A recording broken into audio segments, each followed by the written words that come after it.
கர்த்தருடைய உன்னத நாமத்திற்கு மீண்டும் ஒரு விசை துதியும் கனமும் மகிமையும் உண்டாவதாக. இந்த அற்புதமான ஓய்வு நாளின் ஆரம்ப ஆராதனையிலே தேவ சமூகத்தில் தேவனை தேடும்படியாக வந்திருக்கிற உங்கள் யாவருக்கும் உள்ளத்தின் ஆழத்திலிருந்து இனிய ஓய்வு நாள் வாழ்த்துக்களை நான் தெரிவித்துக் கொள்கிறேன். ஹாப்பி சாபத்.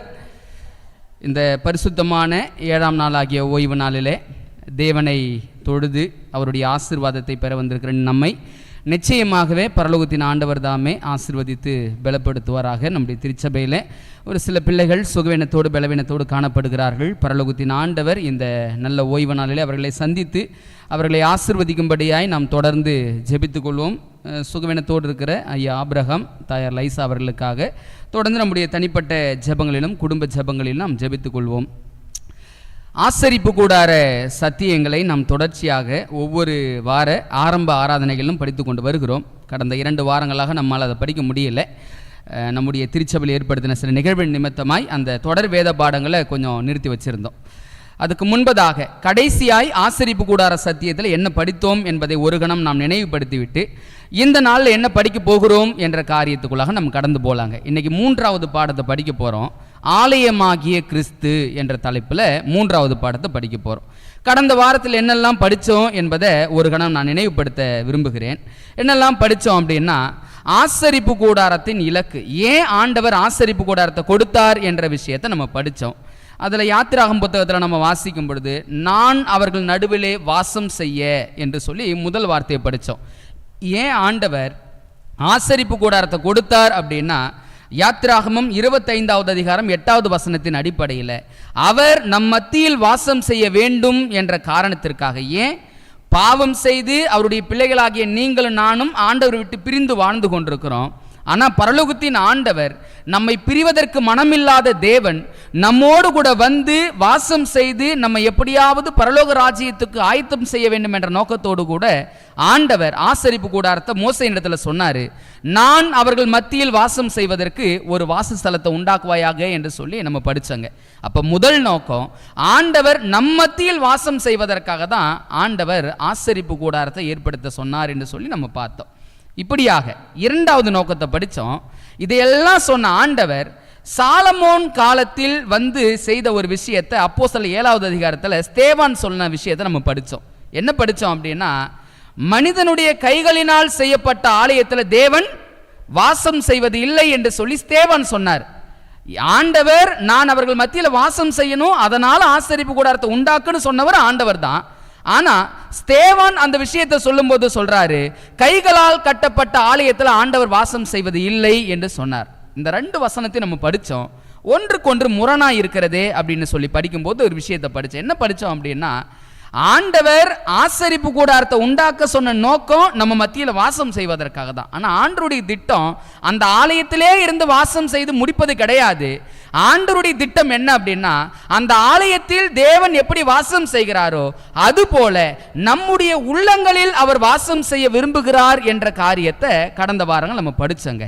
அப்போ 2வது நோக்கம் என்ன அப்படின்னா, ஆண்டவர் ஆலயத்தில் மாத்திரம் வாசம் செய்வது அல்ல, அவர் என் சரீரமாகிய ஆலயத்தில் வாசம் செய்வதற்கும் அவர் விரும்புகிறார் என்ற விஷயத்தை படித்தோம். அதுதான் நம்ம பவுல் சொல்லும்போது சொல்றாரு, நீங்கள் தேவனுடைய ஆலயமாய் இருக்கிறீர்களே என்று சொல்லி அவர் சொல்லியிருக்கிற வார்த்தையை நம்ம படித்தோம். அப்போ ஆண்டவருடைய ஆசை என்ன அப்படின்னா, வெறும் ஆலயத்தில் மாத்திரம் இருந்து வாசம் செய்வது போவது கிடையாது அவருடைய ஆசை.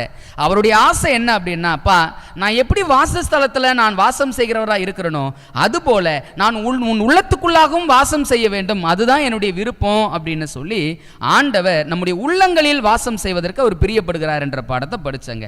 3 ஆலயங்களை படித்தோம். முதல் ஆலயம் ஆசரிப்பு கூடாரம், தேவன் மோசையின் மூலமாய் உண்டாக்க சொன்ன வாசஸ்தலம்.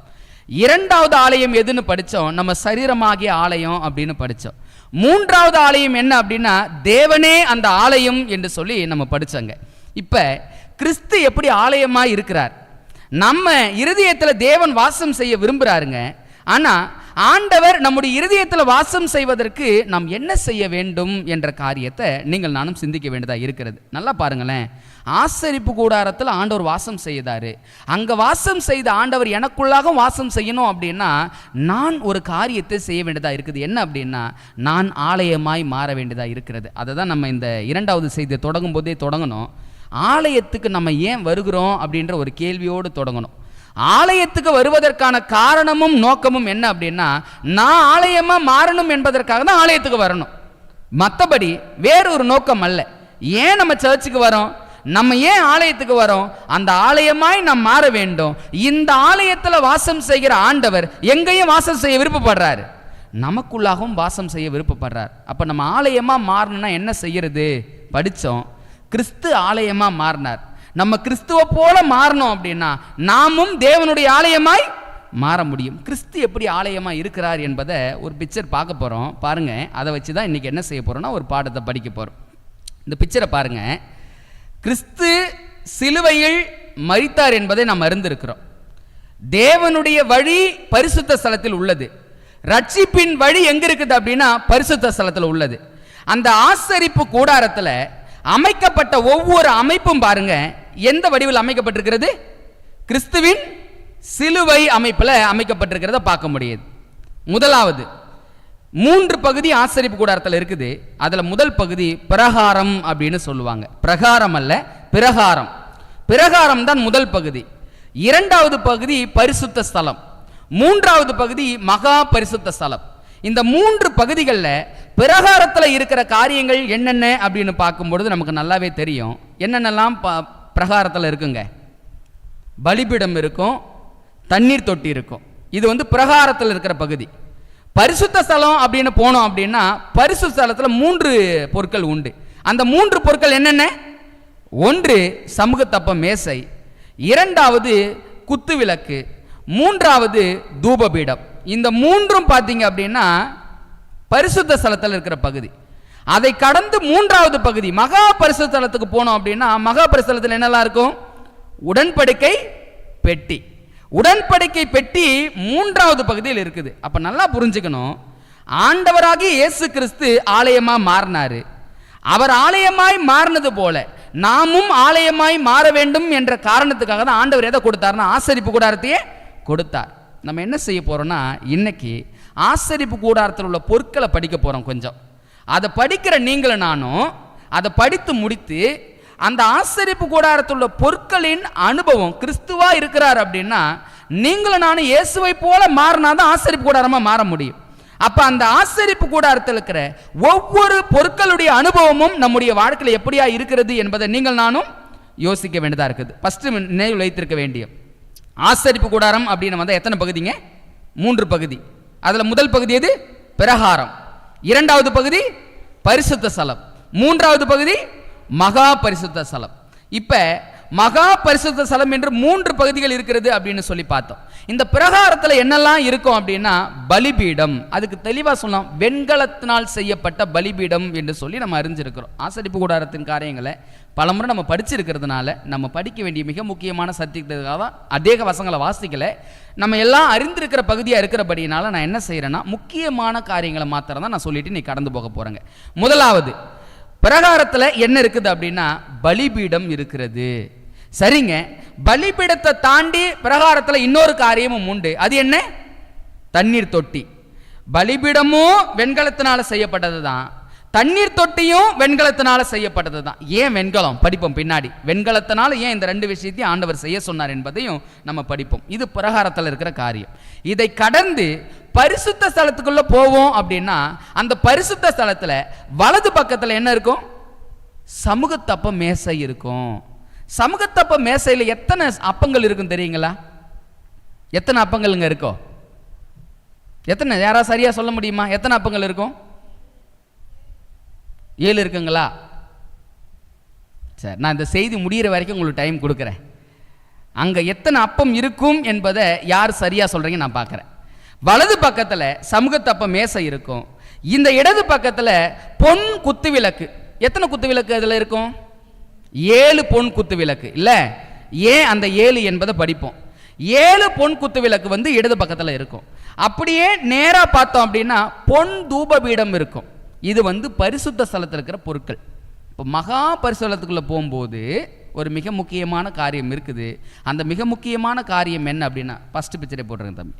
மிக முக்கியமான காரியம் என்ன அப்படின்னா பாருங்க, உடன்படிக்கை பெட்டி. இந்த உடன்படிக்கை பெட்டி எங்கே இருக்குதுங்க? மூன்றாவது பகுதியில் இருக்குது. ஒரு கேள்வி கேட்குறேன் பாருங்களேன். வீட்டில் எல்லோருடைய வீட்லேயுமே பீரோ இருக்கும், இருக்குதுங்களா? பீரோக்குள்ளே என்ன வைப்பீங்க? என்னெல்லாம் வைப்பீங்க? என்னம்மா? ட்ரெஸ்ஸை தாண்டி ட்ரெஸ் வைக்க கபோர்டு கூட இருக்குது. ஆனால் பீரோ யூஸ் பண்ணுறதுக்கான காரணம் என்ன? முக்கியமான காரியங்களை உள்ள வச்சு நம்ம பாதுகாப்போம். இங்கேயும் ஒரு காரியம் இருக்குது. ஆண்டவர் பாருங்க, ஆசரிப்பு கூடாரத்தில் மூன்றாவது பகுதியில் ஒரு பெட்டியை செய்ய சொல்றார். ஏன் பெட்டியை செய்ய சொல்றாருன்னா, அந்த பெட்டிக்குள்ள ஒரு மிக முக்கியமான காரியம் இருக்கிறது. அந்த முக்கியத்துவத்தை நீங்கள் நானும் புரிந்து கொள்ள வேண்டும் என்பதற்காக தான் ஆண்டவர் பாருங்க மகா பரிசுத்த ஸ்தலத்துல ஒரு பெட்டியை என்ன செய்யறாருன்னா உண்டாக்க சொல்றார். அந்த பெட்டிக்குள்ள என்னென்னலாம் இருக்குது அப்படின்னு பார்க்கும் பொழுது நமக்கு நல்லாவே தெரியும். உடன்படிக்கை பெட்டி, அந்த உள்ள தேவனுடைய சொந்த விரலினால் எழுதப்பட்ட 10 கற்பனைகளாகிய 2 பலகைகள் இருக்கிறது, மண்ணா இருக்குது, ஆரோனுடைய துளிர்த்த கோல் இருக்கிறது அப்படின்னு சொல்லி இதெல்லாம் நம்ம படிச்சிருக்கிற காரியங்கள்ங்க. அன்பானவர்களே, நல்லா புரிஞ்சுக்கணும். இந்த கிறிஸ்து இந்த ஆசரிப்பு கூடாரமாய் ஆலயமாய் கிறிஸ்து மாறி இருக்கிறார் அப்படின்னா இதுல எத்தனை பொருள் இருக்குதுன்னு அப்படியே கொஞ்சம் கவுண்ட் பண்ணுங்களேன். எத்தனை பொருளுங்க இருக்குது? இதுல எத்தனை பொருள் இருக்குது? 6 பொருட்கள் இருக்குது. இந்த 6 பொருட்களுக்குள்ள அநேக பொருட்கள் இருக்கிறது. நம்ம யோசிக்க வேண்டிய காரியம் என்ன அப்படின்னா, இந்த 6 பொருட்களுடைய அனுபவம் இன்னைக்கு நம்ம கிட்ட இருக்குதா? அதை தான் நீங்கள் நானும் யோசிக்க போறோம். இந்த 6 பொருட்கள் ஆசரிப்பு கூடாரத்தில் மிக முக்கியமான பொருட்கள். இந்த 6 பொருட்களும் என்னுடைய வாழ்க்கையில, அது கிறிஸ்துவினுடைய வாழ்க்கையில இருந்துச்சு. எப்படியெல்லாம் இருந்துச்சு என்பதற்கு சில வசனங்களை நம்ம வாசிக்க போறோம். பாருங்க காரியங்கள். முதலாவது பிரகாரம். இந்த பிரகாரத்துல பலிபீடம் இருந்துச்சு இல்ல? பலிபீடத்தினுடைய அனுபவம் கிறிஸ்து கிட்ட இருந்துச்சா? அந்த பலிமுறையான அனுபவம் கிறிஸ்து கிட்ட இருந்துச்சா என்பதை முதல் ஒரு வசனத்தை வாசிக்க போறோம். எபிரேயரின் புத்தகம் 9வது அதிகாரம் 26வது வாக்கியத்தை கொஞ்சம் வாசிக்கலாம் பாருங்களேன்.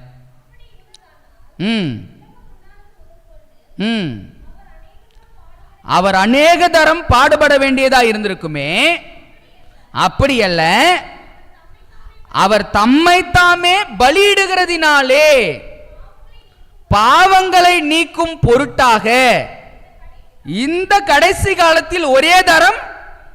சரிங்க, பலிபீடத்தினுடைய அனுபவம் கிறிஸ்து கிட்ட இருந்துச்சா? பலி ஆனாரா? முதல் பகுதி ஆசரிப்பு கூடாரத்தில் பிரகாரம் தான் முதல் பகுதி. அந்த பிரகாரத்தில் முதல் பொருள் பலிபீடம். அந்த பலிபீடத்தினுடைய அனுபவம் கிறிஸ்துவனுடைய வாழ்க்கையில் இருந்திருக்குதா அப்படின்னா இருந்திருக்குது. கிறிஸ்து கிட்ட பலிபீடத்தினுடைய அனுபவம் இருக்குது அப்படின்னா அந்த அனுபவம் யார்கிட்ட இருக்கணும்னு சொல்றோம்? நம்ம கிட்ட இருக்கணும்னு சொல்றோம். படிக்க போறோம் பின்னாடி. 2வது அனுபவத்தை வருவோம். தண்ணீர் தொட்டியின் அனுபவம். யாக்கோபு 1வது அதிகாரம் 17வது வாக்கியத்தை கொஞ்சம் வாசிக்கலாம் பாருங்களேன். நன்மையான எந்த ஈவும் பூரணமான எந்த வரமும் பரத்திலிருந்து உண்டாகி சோதிகளின் பிதாவினிடத்திலிருந்து இறங்கி வருகிறது. அவரிடத்தில் யாதொரு மாறுதலும் யாதொரு வேற்றுமை நிழலும் இல்லை. பியூர். அந்த பியூர் அப்படின்ற காரணத்துக்காக தான் அவர்கிட்ட எந்த மாற்றமும் இல்லை. 2வது அனுபவத்தை ஒரு வசனத்தை வாசிக்க போறோம். எபிரேயர் 10வது அதிகாரம் 22வது வாக்கியத்தை வாசிக்கலாம் பாருங்களேன். இந்த 2வது அனுபவம் அவருக்குள்ள எப்படி இருந்துச்சு? துர்மனசாட்சி நீங்க தெளிக்கப்பட்ட இருதயம் உள்ளவர்களாய் சுத்த ஜலத்தால் கழுவப்பட்ட சரீரம் உள்ளவர்களாய் உண்மையுள்ள இருதயத்தோடும் விசுவாசத்தின் பூரண நிச்சயத்தோடும் சேர கடவும். இந்த வார்த்தை சொல்லுது, துர்மனசாட்சி நீங்க தெளிக்கப்பட்ட இருதயம் உள்ளவர்களாய் சுத்த ஜலத்தால் கழுவப்பட்டு. கிறிஸ்து சுத்த ஜலத்தால் கழுவப்பட்ட அனுபவத்துக்குள்ள வந்தாரா? பாஸ்டர் ஃபெட்ரிக் வரும்போது ஒரு கேள்வி கேட்டாங்க. இயேசு கிறிஸ்து எந்த வருஷம் ஞானம் முழுக்க எடுத்தாங்கன்னு கேட்டார். யாருக்கா ஞாபகம் இருக்குதுங்களா? எந்த வருஷம்? கிபி 27. கிபி 27ஆம் வருஷத்துல இயேசு கிறிஸ்து அந்த ஞான முழுக்கின் அனுபவத்தை அவர் பெற்றார். அந்த ஞான முழுக்கின் அனுபவத்தை அவர் அடைந்தார். அப்ப கிறிஸ்து அவர் ஆலயமா இருக்கிறாரு. பலிபீடத்தினுடைய அனுபவம் கிறிஸ்து கிட்ட இருக்குதா அப்படின்னா இருக்குது. தண்ணீர் தொட்டியின் அனுபவம் அவர்கிட்ட இருக்குதா அப்படின்னா இருக்கிறது.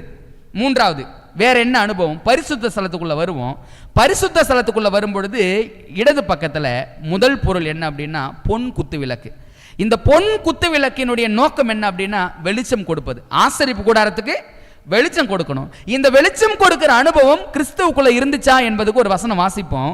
யோவான் 8வது அதிகாரம் 12வது வாக்கியம். யோவான் 8வது அதிகாரம் 12வது வாக்கியம்.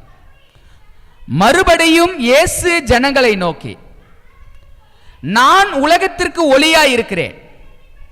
என்னை பின்பற்றுகிறவன் இருளிலே நடவாமல் ஜீவ ஒளியை அடைந்திருப்பான் என்றார். கிறிஸ்து சொன்னாரு, உலகத்திற்கு நான் எப்படி இருக்கிறேன்? ஒளியாய் இருக்கிறேன். அந்த பொன் குத்துவிளக்கினுடைய அனுபவம் கிறிஸ்துவுக்குள்ள இருந்துச்சு அப்படின்னா இருந்தது. அதை தான் சொல்றாரு, உலகத்துக்கு நான் ஒளியாய் இருக்கிறேன் அப்படின்னு சொல்லி அவர் சொல்லி இருக்கிறத பார்க்க முடியுது. அப்போ பொன் குத்துவிளக்கினுடைய அனுபவமும் கிறிஸ்து கிட்ட இருந்துச்சு. இப்போ வலது பக்கத்துக்கு வருவோம். வலது பக்கத்தில் என்னங்க இருக்குது? சமூகத்தப்ப மேசை. எத்தனை அப்பம் இருக்குதுன்னு கண்டுபிடிச்சிட்டிங்களா? சரி, படிப்போம். இடது பக்கத்தில் வலது பக்கம் வந்தோம் அப்படின்னா சமூகத்தப்ப மேசை. இந்த சமூகத்தப்ப மேசையினுடைய அனுபவம் கிறிஸ்துவனுடைய வாழ்க்கையில் இருந்துச்சா? யோவான் 6வது அதிகாரம், யோவான் 6வது அதிகாரம் 35வது வாக்கியத்தை கொஞ்சம் வாசிக்கலாங்களா? ஜீவ அப்பம் நானே, என்னிடத்தில் வருகிறவன் ஒரு காலும் பசி அடையான், என்னிடத்தில் விசுவாசமாய் இருக்கிறவன் ஒரு காலமும் தாகம் அடையான். அந்த ஜீவ அப்பம் நானேன்னு சொன்னாரே, அந்த ஜீவ அப்பத்தினுடைய அனுபவம் அவருடைய வாழ்க்கையில் இருந்துச்சா அப்படின்னா வசனம் சொல்லுது, ஜீவ அப்பம் நானே. ஒவ்வொரு திருவிருந்து ஆராதனைகளிலும் அந்த அப்பத்தை பிக்கும்போது நீங்கள் நானும் யாரை நினைவு கூறுகிறோம்? கர்த்தராகிய இயேசு கிறிஸ்துவை நினைவு கூறுகிறோம். பொருட்களை படிச்சுக்கிட்டே வரோம். அந்த அனுபவம் நமக்குள்ளாக இருக்கிறது என்பதை படிக்கும்போது இன்னும் ஸ்ட்ராங்கான சில விஷயங்கள் புரியும். இப்போ அப்பத்தினுடைய அனுபவம் நம்ம கிட்ட கிடைச்சிருச்சு. இப்போ மூன்றாவது பொருள் பரிசுத்த ஸ்தலத்தில் இருக்குது. என்ன பொருளுங்க அது? தூப பீடம். அந்த தூப பீடத்தினுடைய அனுபவம் கிறிஸ்துவனுடைய வாழ்க்கையில் இருந்துச்சா என்பதை பார்க்கறதுக்கு எபிரேயர் 7வது அதிகாரம் 25வது வாக்கியம். மேலும் தமது மூலமாய் தேவனிடத்தில் சேருகிறவர்களுக்காக வேண்டுதல் செய்யும்படிக்கு அவர் எப்பொழுதும் உயிரோடு இருக்கிறவையால் அவர்களை முற்றுமுடிய ரட்சிக்க வல்லவராயும் இருக்கிறார். வசனம் சொல்லுது, அந்த தூப பீடத்தினுடைய அனுபவம் நமக்கு நல்லாவே தெரியும். தூப பீடம் என்பது எதை குறிக்கும்? ஜெபத்தை குறிக்கும். அதை தான் பைபிள் பவுல் எழுதும் பொழுது எழுதியிருக்கிறாரு. மேலும் தமது மூலமாய் தேவனிடத்தில் சேருகிறவர்களுக்காக வேண்டுதல் செய்யும்படிக்கு, மற்றவர்களுக்காக வேண்டுதல் செய்கிற அனுபவம் கிறிஸ்துவனுடைய வாழ்க்கையில் இருந்ததா அப்படின்னா நிச்சயமாய் இருந்தது. பரிசுத்த ஸ்தல அனுபவத்தை முடிச்சிட்டோம். இப்போ எங்கெங்க போகணும்? மகா பரிசுத்த ஸ்தலத்துக்குள்ள போகணும். இப்போ மகா பரிசுத்தலத்துக்குள்ள போகும்போது அங்கே உடன்படிக்கை பெட்டி இருக்குது. அந்த உடன்படிக்கையின் பெட்டிக்குள்ள என்ன இருக்குது? 10 பிரமாணம் இருக்குது. ஆரோனினுடைய துளிர்த்த கோல் இருக்குது. மறைவான மன்னா இருக்குது. இது எல்லாம் படிக்கிற நீங்கள் நானும் முதல் விஷயத்தை படிப்போம். அந்த 10 பிரமாணத்தினுடைய அனுபவம் கிறிஸ்துவனுடைய வாழ்க்கையில் இருந்துச்சா? வசனத்தை வாசிப்போம். மத்தேயு 5வது அதிகாரம் 17வது வாக்கியம். மத்தேயு 5வது அதிகாரம் 17வது வாக்கியம். நியாய பிரமாணத்தை ஆனாலும் தீர்க்க தரிசனங்களை ஆனாலும் அழிக்கிறதற்கு வந்தேன் என்று எண்ணிக்கொள்ளாதேயுங்கள், அழிக்கிறதற்கு அல்ல நிறைவேற்றுவதற்காகவே வந்தேன். இப்ப கேள்வி, ஆண்டவர் சொல்றாரு, நியாய பிரமாணத்தை ஆனாலும் தீர்க்க தரிசனங்களை ஆனாலும் அழிக்கிறதற்கு வந்தேன் என்று எண்ணிக்கொள்ளாதேயுங்கள், அழிக்கிறதற்கு அல்ல நிறைவேற்றுவதற்காகவே வந்தேன் அப்படின்னு சொல்றாரு. இன்னைக்கு இந்த உலகத்துல 10 கற்பனை ஒளிஞ்சு போச்சு, நியாயப்பிரமாணம் ஒளிஞ்சு போச்சு என்பதற்கு ஆதாரமாய் கொண்டு வருகிற வசனத்துல ஒரு வசனம் எது அப்படின்னா இந்த வசனம். இப்ப கிறிஸ்து சொல்றாரு, இப்ப நான் அதை அழிக்க வரல, நான் மாறா எதுக்கு வந்தேன்? நிறைவேற்ற வந்தேன் அப்படின்னு சொல்றாரு. நிறைவேற்ற வந்தேன்னா என்ன அர்த்தம்? நிறைவேற்றுதல் அப்படின்னா என்ன அர்த்தம்? அந்த ஒரு கேள்வி இருக்குது இல்லைங்களா? நிறைவேற்றுதல்னா என்ன? உங்ககிட்ட ஒரு பணியை கொடுத்துருப்பாங்க, ஒரு பொறுப்பை கொடுத்துருப்பாங்க, அந்த பொறுப்பை செய்து முடிப்பது, அந்த கடமையை நிறைவேற்றுவது, அதை கடைபிடித்து அந்த வேலையை நிவர்த்தி செய்வது தான் நிறைவேற்றுதல் அப்படின்னு அர்த்தம். கிறிஸ்து சொல்றாரு, நியாயப்பிரமாணத்தை ஆனாலும் தீர்க்க தரிசனங்களை ஆனாலும் அழிக்கிறதற்கு வந்தேன் என்று எண்ணிக்கொள்ளாதேங்கள், அழிக்கிறதற்கு அல்ல நிறைவேற்றுவதற்காகவே வந்தேன் அப்படின்னு சொல்றாருன்னா, கிறிஸ்துவனுடைய வாழ்க்கையில 10 பிரமாணம் இருந்துச்சா இல்லையா? யாராவது ஒரு உதாரணம் சொல்ல முடியுமா? கிறிஸ்துவனுடைய வாழ்க்கையில 10 பிரமாணம் இருந்துச்சுங்க அப்படின்றதுக்கு ஏதாவது ஒரு உதாரணம், ஏதாவது ஒரு உதாரணம்? ஏகப்பட்ட உதாரணத்தை சொல்ல முடியும். வேத வசனம் சொல்லுது, தேவன் அன்பாகவே இருக்கிறார்.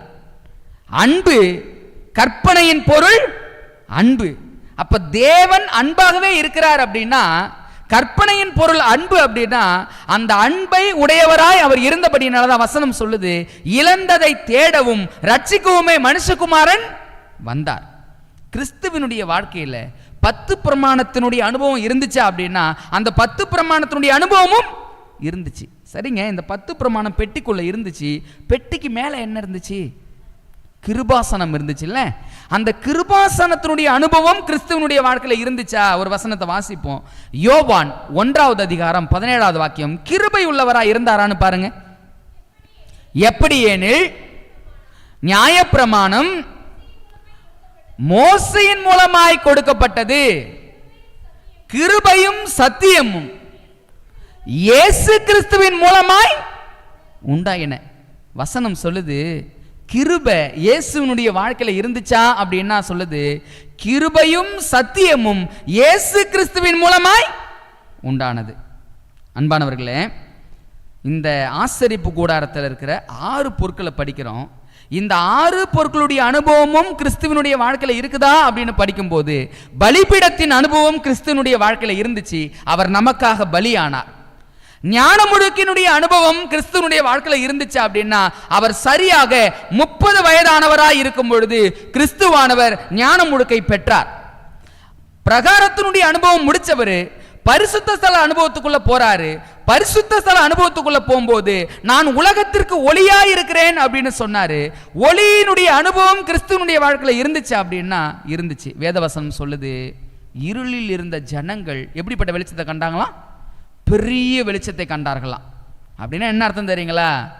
பாவத்தில் இருந்த ஜனங்க அந்த பாவத்தை விட்டு கிறிஸ்துவாகிய ஒளியின் இடத்துல வந்தாங்க. கிறிஸ்து கிட்ட அந்த பொன் குத்துவிளக்கினுடைய அனுபவம் இருந்துச்சா அப்படின்னா இருந்தது அப்படி என்பதை பார்க்கிறோம். ஜீவ அப்பம் நானே அப்படின்னு சொன்னாரு. அந்த ஜீவ அப்பத்திற்குரிய அனுபவம் கிறிஸ்துவனுடைய வாழ்க்கையில இருந்துச்சு அப்படின்னா, ஆண்டருடைய வாழ்க்கையில அந்த அனுபவம் அப்படியே இருந்துச்சு. தூப பீடம், தூப பீடம் எதை குறிக்குது அப்படின்னா, மற்றவர்களுக்காக வேண்டுதல் செய்கிற அனுபவம். அந்த வேண்டுதல் செய்கிற அனுபவம் கிறிஸ்துவனுடைய வாழ்க்கையில இருந்துச்சு அப்படின்னா அப்படியாகவே கிறிஸ்துவனுடைய வாழ்க்கையில இருந்துச்சு. பரிசுத்த ஸ்தல அனுபவம் முடிஞ்சு மகா பரிசுத்த ஸ்தல அனுபவத்துக்குள்ள போறோம். இப்ப மகா பரிசுத்த ஸ்தல அனுபவத்துக்குள்ள போகும்போது, உடன்படிக்கை பெட்டி, அந்த உடன்படிக்கை பெட்டிக்குள்ள தேவனுடைய 10 கற்பனை, அந்த 10 கற்பனைக்கு மேல கிருபை, இந்த அனுபவங்கள் எல்லாம் கிறிஸ்துவனுடைய வாழ்க்கையில சரியா இருந்துச்சு அப்படின்னா அப்படியாகவே இருந்துச்சு. இப்ப கேள்வி, கிறிஸ்து ஆலயமானார். ஏன் ஆலயமானார் அப்படின்னா, நான் ஆலயமாய் மாறுவதற்கு அவர் என்ன பண்ணார்? முன்னாடி ஆலயமாய் மாறினார். நான் தேவ ஆலயமாய் மாற வேண்டும் என்பதற்காக தேவன் ஆலயமாய் மாறினார் என்று சொல்லி பார்க்கிறோமே. இன்னைக்கு எல்லாரும் ஒரு விஷயத்தை யோசிச்சு படிச்சு நம்ம இந்த விஷயத்தை முடிக்க போறோம். நான் ஒரே நாள்ல எல்லா அனுபவத்துக்குள்ளும் கொண்டு போக நான் விரும்பல. முதல் அனுபவத்துக்குள்ள கடந்து போக செல்ல இருக்கிறோம். பிரகாரத்தில் இருந்த முதல் அனுபவம், கிறிஸ்துவானவர் பலிபீடத்தின் அனுபவத்தை அவருடைய வாழ்க்கையில உடையவராய் இருந்தார் என்று சொல்லி நீங்கள் நானும் வேதத்தில் வாசிச்சோமே, நீங்கள் நானும் வேதத்தை நாம் புரிஞ்சிருக்கிறோமே. அந்த பலிபீடத்தின் அனுபவம் இன்னைக்கு நம்முடைய வாழ்க்கையில இருக்கிறதா? ஆசரிப்பு கூடாரமா ஆலயமாய் நீங்கள் நானும் மாறி இருக்க வேண்டுமே. இன்னைக்கு கிறிஸ்து மகா பரிசுத்த ஸ்தல அனுபவத்தில் இருக்கிறார் அப்படின்னா, நீங்கள் நானும் விசுவாசத்துல மகா பரிசுத்த ஸ்தல அனுபவத்தில் இருந்திருக்கணும். ஆனால் நீங்கள் நானும் இந்த உலகத்துல எந்த அனுபவத்தோடு வாழ்ந்து கொண்டிருக்கிறோம் என்பதை யோசிச்சு பார்க்கணுங்க. முதல் அனுபவத்துக்குள்ள கடந்து வருவோம். கிறிஸ்துவானவர் பலிபீடத்தின் அனுபவத்துக்குள்ள வந்தார். பலியாய் மாறினார், ஜீவ பலியாய் மாறினார். நீங்கள் நானும் ஜீவ பலியாய் மாறி இருக்கிறோமா? பலிபீடத்தின் அனுபவத்துக்குள்ள நீங்கள் நானும் கடந்து வந்திருக்கிறோமா? அந்த பலிபீடம் உங்களுக்குள்ளாகும் எனக்குள்ளாகும் எவ்வாறு இருக்கிறது என்பதை ஒரு வசனத்தை வாசிக்க. ரோமர் 12வது அதிகாரம், ரோமர் 12வது அதிகாரம் முதல் வாக்கியத்தை வாசிக்க போறோம். அப்படி இருக்க சகோதரரே, நீங்கள் உங்கள் சரீரங்களை பரிசுத்தமும் தேவனுக்கு பிரியமுமான ஜீவ பலியாக ஒப்பு கொடுக்க வேண்டும் என்று தேவனுடைய இரக்கங்களை முன்னிட்டு உங்களை வேண்டிக் கொள்கிறேன். இதுவே நீங்கள் செய்யத்தக்க புத்தி உள்ள ஆராதனை. நான் முதல் விஷயத்தை மட்டும் தான் இன்னைக்கு சொல்லி முடிப்பேன்னு சொன்னேன். அந்த முதல் விஷயத்துக்குள்ள வந்துடுறேன். இங்க ஒரு வார்த்தை வருது, ரொம்ப கவனத்தோடு கவனிக்கணும். கிறிஸ்துவானவர் ஆசரிப்பு கூடாரத்தில் பலிபீடத்தின் அனுபவத்துக்குள்ள கடந்து போனார் அப்படின்னா, நான் ஆலயமாய் மாற வேண்டும் என்பதற்காக அவர் ஆலயமாய் மாறினார். அப்ப அவர் ஆலயமாய் மாறினார் அப்படின்னா நான் ஆலயமா மாறி இருக்கணும். அதுல முதல் அனுபவம் பலிபீடத்தின் அனுபவம். வார்த்தையை நான் மீண்டும் வாசிக்கிறேன். அப்படி இருக்க சகோதரரே, நீங்கள் உங்கள் சரீரங்களை பரிசுத்தமும் தேவனுக்கு பிரியமுமான ஜீவ பலியாக ஒப்பு கொடுக்க வேண்டும் என்று. அந்த வார்த்தை ரொம்ப கவனமா கவனிக்கணும். எந்த பலிங்களா? ஜீவ பலி. அந்த ஜீவ பலி என்பதற்கு அர்த்தம் என்னன்னு தெரியுங்களா? ஜீவ பலி இதை மற்ற மார்க்கங்கள்ல ஜீவ சமாதின்னு சொல்லுவாங்க. கேள்விப்பட்டிருக்கிறீங்களா? மரணம் அடைய மாட்டாங்க. என்ன செய்வாங்க? அவங்களாவே மரணத்தை எடுத்துக்குவாங்க. ஒரு பள்ளத்தை தோண்டி அதுக்குள்ள அவங்க அமர்ந்து மண்ணை போட்டு அவங்களாகவே தங்களுடைய வாழ்க்கை என்ன செஞ்சுவாங்க? முடித்துக் கொள்வாங்க. மற்ற காரியங்கள் இது இருக்குது. ஆனால் ஆண்டவர் பவுலின் மூலமா சொல்றாரு, பா கிறிஸ்து உங்களுக்காக பலிபீடமா மாறினாரு, உங்களுக்காக பலியாக மாறினாரு. உங்களுக்குள்ள ஆசரிப்பு கூடாரத்தின் முதல் பகுதியினுடைய அனுபவம் இருக்குதான்னு சிந்திச்சு பாருங்க. அந்த முதல் பகுதியின் அனுபவம் என்ன அப்படின்னா, பரிசுத்தமும் தேவனுக்கு பிரியமுமான. எதன் மேல ஆண்டவருக்கு பிரியமா? தேவனுக்கு பிரியமுமான ஜீவ பலியாக ஒப்பு கொடுக்க வேண்டும் என்று. அந்த ஜீவ பலி என்ற வார்த்தைக்கான அர்த்தம் என்ன அப்படின்னா, உயிரோடு சாகுதல், உயிரோடு சாகிற அனுபவம். இந்த உயிரோடு சாகிற அனுபவத்துக்குள்ள நீங்கள் நானும் வந்திருக்க வேண்டும். அதுதான் புத்தி உள்ள ஆராதனை. இந்த ஜீவ பலியாக ஒப்பு கொடுக்கிற அனுபவம் உங்களுக்குள்ளாகவும் எனக்குள்ளாகவும் இல்லை அப்படின்னா நீங்கள் நானும் பலிபீடத்தின் அனுபவத்துக்குள்ள இன்னும் வரவே இல்லை. ஜீவ பலி, உயிரோடு சாகுதல் அப்படின்னு சொல்றேன். புரிகிற மாதிரி கேட்கிறேன். ஒரு நபர் மரிச்சு போயிட்டாங்க. அந்த நபர் கோபம் வருமா? வராதுல்ல. ஒரு நபர் மரிச்சு போயிட்டாங்க, பொறாம வருமா? வராது. ஒரு நபர் மரிச்சு போயிட்டாங்க, அவங்களுக்கென்று உணர்வுகள் இருக்குமா அப்படின்னு சிந்திச்சு பார்ப்போம் அப்படின்னா ஒன்றுமே இருக்காது. வேதவசனம் சொல்லுது, மரித்தவர்கள் ஒன்றும் அறியார்கள். இப்ப அந்த கேள்வியை வச்சு ஒரு கணம் நீங்கள் நானும் யோசிக்க போறோம். ஆண்டவர் நமக்காக பலிபீடமா மாறினாரு, ஜீவ பலியாய் மாறினாரு.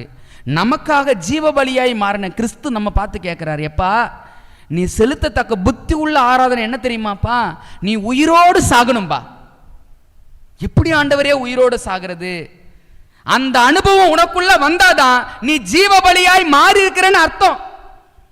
ஆண்டவரே ஆலயமா மாறணும்னு சொன்னீங்க, சந்தோஷம். நான் ஆசரிப்பு கூடாரமா மாறணும்னு சொன்னீங்க, சந்தோஷம்.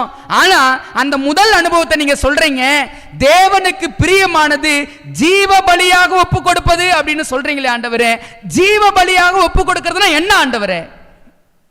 சிம்பிளா சொல்றாரு, பா ஒரு மனுஷன் மரிச்சு போயிட்டா அவனுக்கு கோபம் வராதுப்பா. உனக்கு கோபம் வருதா? ஒரு மனுஷன் மரிச்சு போனா அவனுக்கு பொறாம இருக்காதுப்பா. உனக்கு பொறாம இருக்குதா? ஒரு மனுஷன் மரிச்சு போனா அப்படின்னா மாம்சத்தின் கிரியைகள் அவனுக்குள்ள ஒருபோதும் இருக்காது. அவன்தான் மரித்தவன். அந்த அனுபவம் முதலாவது உனக்குள்ள இருக்கிறதா? கிறிஸ்துவானவர் ஆசரிப்பு கூடாரத்தில் மகா பரிசுத்த அனுபவத்தில் அவர் இருக்கிறார், சரிதான். ஆனால் இந்த பூலோகத்தில் வாசம் செய்ற நீ இந்த ஆலயத்தின் ஊடாக கடந்து செல்ல வேண்டும். இந்த 6 பொருட்களின் அனுபவம் வாழ்க்கையில இருக்க வேண்டும். அதுல முதல் அனுபவம் ஜீவ பலியாக ஒப்பு கொடுப்பது. அந்த ஜீவ பலியாக ஒப்பு கொடுப்பது அப்படின்னா உயிரோடு சாகிறது. நீ உயிரோடு செத்தவனான்னு கேட்கிறார் ஆண்டவர். என்னங்க இந்த அனுபவம் இன்னைக்கு எத்தனை பேருக்குள்ள இருக்குதுன்னு யோசித்து பாருங்களேன். நீங்கள் நானும் ஆலயமா மாறணும். நீங்கள் நானும் ஆலயமாய் மாறாம ஒருபோதும் ஆண்டவருடைய ராஜ்யத்துக்குள்ள பிரவேசிக்க முடியாது. இயேசுவை போல மாறாம நீங்கள் நானும் ஆண்டவருடைய ராஜ்யத்துக்குள்ள போக முடியாது. அப்ப ஆண்டவருடைய ராஜ்யத்துக்குள்ள போக பிரியப்படுகிற நீங்கள் நானும், பரலோக ராஜ்யத்தை யோசித்துக் கொண்டிருக்கிற நீங்கள் நானும், முதல் அனுபவமாகிய ஜீவ பலியான அனுபவம் இன்னைக்கு எத்தனை பேருக்குள்ளாக இருந்து கொண்டிருக்கிறது என்பதை நீங்கள் நானும் சிந்திக்கணும். நீ உயிரோடு செத்தவனான்னு கேட்கிறார் ஆண்டவர். எத்தனை பேருக்கு உயிரோடு செத்து இருக்கிறோம்? மாம்சத்தின் கிரியைகள் எத்தனை பேருக்குள்ளாக இந்த காலகட்டங்களில் வேலை செய்து கொண்டிருக்கிறது? ஆண்டவர் சொல்றாரு, மாம்சத்தின் கிரியை உனக்குள்ளாக இருக்கும் அப்படின்னா நீ இன்னும் சாகவே இல்லப்பா. சாகாம எப்படிப்பா நீ தண்ணீர் தொட்டியின் அனுபவத்துக்குள்ள வர முடியும்? இன்னைக்கு ஒரு விஷயம் சொல்லட்டுங்களா, ஒரு நபர் ஆண்டவரை ஏற்றுக்கொள்கிறேன்னு வருகிற அனுபவம் இருக்குது பாருங்க. இன்னைக்கு ஞானஸ்நானங்கள் எல்லாம் எப்படி இருக்குது அப்படின்னா, ஒரு நபர் சாகிறதே இல்லை, அந்த நபர் சாகாமையே எந்த அனுபவத்துக்குள்ள வந்துறாரு அப்படின்னா ஞானஸ்நான அனுபவத்துக்குள்ள வந்திருக்கிறார். இன்னைக்கு நீங்க எல்லாரும் நானும் யோசிச்சு பார்ப்போம், நம்ம எல்லாம் ஞானஸ்நானம் எடுத்து ஆண்டவருடைய ஆலயத்தில் உட்கார்ந்துருக்கிற பிள்ளைங்க எத்தனை பேர் இந்த ஞானஸ்நான அனுபவத்துக்குள்ள வந்த எத்தனை பேர் ஜீவ பலியாக நீங்கள் நானும் கிறிஸ்துவின் சமூகத்தில் இறந்திருக்கிறோம்? இந்த ஜீவ பலிக்கான அனுபவம் இன்னைக்கு எத்தனை பேருடைய வாழ்க்கையில இருந்து கொண்டிருக்கிறது? சாகாமலே அந்த இரண்டாவது பகுதியினுடைய அனுபவத்துக்குள்ள எத்தனை பேர் கடந்து வந்திருக்கிறோம்? நம்ம இன்னும் பலிபீடமாவே மாறல. ஆனா நம்முடைய சிந்த யோசனை எல்லாம் எங்க தெரியுங்களா இருக்குது? உடன்படிக்கை பெட்டி 10 பிரமாணத்தின் மீது இருக்குது. ஆண்டவர் நம்முடைய நிலையை பார்த்து அவர் சொல்றது ஒன்னே ஒன்று தான், எப்பா நீ ஜீவ பலியாவே மாறலையேப்பா, எப்படிப்பா 10 பிரமாணத்தின் மனிதனா நீ மாற முடியும்? உன் உள்ளத்தில் அன்பு வாசம் செய்யணும், பிரமாணம் வாசம் செய்யணும், நீ என் குணத்தை போல மாறணும்னு சொல்லி எல்லாம் சரிதான். நீ என் குணம் போல மாறணும் அப்படின்னா, நீ என்னை போல மாறணும் அப்படின்னா நீ செத்து இருக்கணுமே. கடைசியா எப்ப செத்தன்னு கேட்கிறார் ஆண்டவர். நீங்களும் நானும் மாம்சத்திற்கு கடைசியாய் மரித்தது எப்பொழுது? சில வேளைகள்ல மாம்சம் நம்மளை தடுத்து நிறுத்தும், போக விடாம நிறுத்தும். அந்த நேரங்கள்லாம் நான் செத்தவன் தான் என்பதை எத்தனை பேர் ப்ரூவ் பண்ணியிருக்கிறோம்? ஆசரிப்பு கூடார சத்தியம் சாதாரண சத்தியம் கிடையாதுங்க. ஏதோ ஒரு 6 பொருள் இருக்கும், திரைச்சிலை இருக்கும், அது இப்படி இருக்கும் அப்படி இருக்கும். ஆசரிப்பு கூடார சத்தியம் அது அல்ல. ஆசரிப்பு கூடார சத்தியம் கிறிஸ்துவை பற்றியது, ரட்சிப்பின் வழியை பற்றியது. வேத வசனம் சொல்லுது, தேவனே உம்முடைய வழி பரிசுத்த ஸ்தலத்தில் இருக்கிறது. ரட்சிக்கப்படணும் அப்படின்னா இந்த அனுபவத்துக்குள்ள வராம ஒரு மனிதனும் ஒரு காலமும் ரட்சிப்பின் அனுபவத்துக்குள்ள வரவே முடியாது. அதுல முதல் அனுபவத்தை இன்னைக்கு பார்த்துக்கிட்டு இருக்கிறோம், ஜீவ பலி. எத்தனை பேர் உயிரோடு செத்து இருக்கிறோங்க? எத்தனை பேர் உயிரோடு செத்து இருக்கிறோம்? ஆண்டவர் கேட்கிறாரு, பலிபீடமா மாறிட்டியாப்பா? பலிபீடத்தினுடைய அனுபவம் நம்முடைய வாழ்க்கையில் இருக்குதாங்க? அன்பானவர்களே, இன்னைக்கு நீங்கள் நானும் முதல் பகுதியிலே இல்லை அப்படின்னா நம்முடைய ஆசை யோசனைகள்லாம் 3வது பகுதியில் இருந்துகிட்டு இருக்குது. ஆண்டருடைய அங்கலாய்ப்பு என்னவா இருக்குதுன்னு புரியுதுங்களா?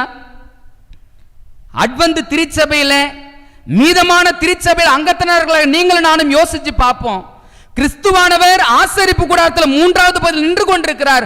நீங்கள் நானும் ஆலயத்தில் எங்க நின்று கொண்டிருக்கிறோம்? முதல் அனுபவம் உங்களுக்குள்ளாகும் எனக்குள்ளாகும் வந்து விட்டதா? உயிரோடு மரித்த அனுபவம் எத்தனை பேருக்குள்ளாக இருந்து கொண்டிருக்கிறது? மாம்சத்தின் கிரியை கடைசியாய் நம் வாழ்க்கையில் மரித்தது எப்பொழுது? ஜீவ பலியா மாறாம ஒரு நபரும் தண்ணீர் தொட்டியினுடைய அனுபவத்துக்குள்ள வர முடியாது. இங்க இருக்கிற சர்ச் டேங்க்ல முழுகி எழுந்தலாம், வெளியில இருக்கிற ஆத்துக்களை முழுகி எழுந்தலாம், வெளியில போகிற எந்த இடங்கள்ல வேணாலும் முழுகி எழுந்தலாம். அதனால பரலோகம் போயிட முடியுமா? நிச்சயமாய் ஒரு நாளும் ஒரு காலம் போக முடியாது. அப்ப எப்பதான் அது செல்லும்? நீங்கள் நானும் ஜீவ பலியாய் மாறி கிறிஸ்துவானவர் நமக்காக பலியானது போல நீங்கள் நானும் பலியாக மாறாமல் ஒருபோதும் ஞானஸ்நானம் எடுத்தாலும் சரி, என்ன காரியங்களை செஞ்சாலும் சரி, ஒருபோதும் பரலோக ராஜ்யத்துக்குள்ள போகவே முடியாது. ஆண்டருடைய இந்த கால வருந்துதல் ஒன்றே ஒன்றுதான், நீ செத்துருன்னு சொல்றாருங்க ஆண்டவர். அவ்வளவுதான், நீ மரிச்சிருப்பா. நீயும் மாம்சமும் மரிக்காத வரைக்கும் நீ என்னுடையவனா மாற முடியாது. ஏன் இயேசுவே நீங்க செத்தீங்க அப்படின்னா அவர் சொல்றாரு, பாரு உன் பாவங்களுக்காக நான் மரித்தது போல நீயும் உன் பாவங்களுக்காக மரிக்க வேண்டும். உயிரோடு சாகிற அனுபவம் வரணும், ஜீவ பலியாய் ஒப்பு கொடுக்கிற அனுபவம் வரணும். இந்த அனுபவம் வராம ஆலயத்தில் எந்த பகுதியினுடைய அனுபவத்துக்குள் நீங்கள் போகவே முடியாது. குத்து விளக்கின் அனுபவமா இருக்கட்டும், சமூக தப்பமேச அனுபவமா இருக்கட்டும், உடன்படிக்கை பெட்டியினுடைய அனுபவமா இருக்கட்டும், நீங்கள் நானும் பலிபீடமாய் மாறாமல் ஒருபோதும் ஆசரிப்பு கூடாரத்தினுடைய அனுபவத்துக்குள்ள எந்த பகுதி கிட்டையும் வர முடியாது. ஆண்டவர் இந்த சத்தியங்களை என்கிட்ட பேசும்போது இன்னைக்கு ஆயத்தப்படுத்தி சில காரியங்களை யோசித்து கொண்டிருந்தேன். ஆண்டவர் வைத்த முதல் கேள்வி, நீ செத்துட்டியாடா?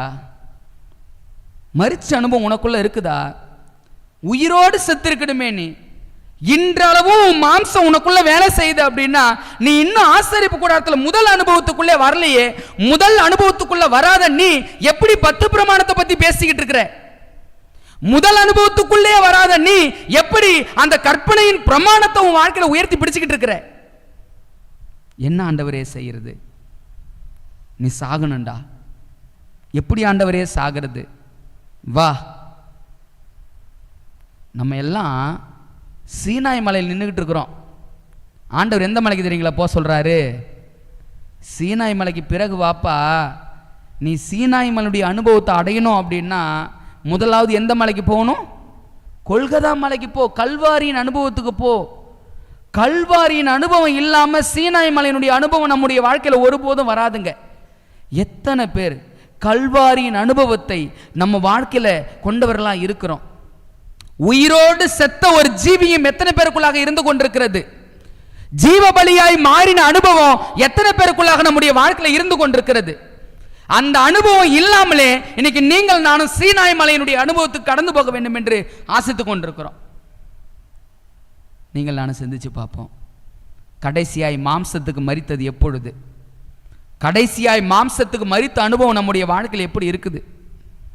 அன்பானவர்களே, இந்த பலிபீடத்தினுடைய அனுபவம் உங்களுடைய வாழ்க்கையிலும் என்னுடைய வாழ்க்கையிலும் இல்லை அப்படின்னா ஆசரிப்பு கூடாரத்தில் எந்த அனுபவமும் நம்முடைய வாழ்க்கையில் வரவே வராது. ஆண்டவர் இந்த முதல் பாடத்தை நம்ம கொடுக்குறாரு. நீ ஜீவ பலியா மாறணும், நீ உயிரோடு சாகணும், மாம்சத்தின் கிரியைகள் உன்னை விட்டு போகணும்பா. நீ போகாம ஒருபோதும் அந்த தண்ணீர் தொட்டியினுடைய அனுபவத்துக்குள்ள வர முடியாது. நீ பலிபீடமா மாறாத வரைக்கும் உன்னால இரண்டாவது அனுபவத்துக்குள்ள வரவே முடியாதுப்பா. ஆண்டவர்கிட்ட கேட்குற, ஆண்டவரே நான் எப்படிப்பா சாகிறது? எனக்கு சொல்லி கொடுங்க. ஆண்டவரே எப்படிப்பா பலிபீடமா என் வாழ்க்கையில் நான் மாறுறது சொல்லி கொடுங்க. அடுத்த வாரம் படிக்க போறோம், எப்படி உயிரோடு சாகிறது, ஜீவ பலியாய் மரிப்பது எப்படி, ஆண்டவர் சமூகத்தில் நீங்கள் நானும் உயிரோடு சாகிற அனுபவத்துக்குள்ள எப்படி வரப்போகிறோம் என்பதை அடுத்த வாரம் படிக்க போறோம். எல்லோரும் ஆயத்தத்தோடு இருங்க. கர்த்தர் தாமே நம் அனைவரையும் ஆசீர்வதிப்பாராக. ஆமென்.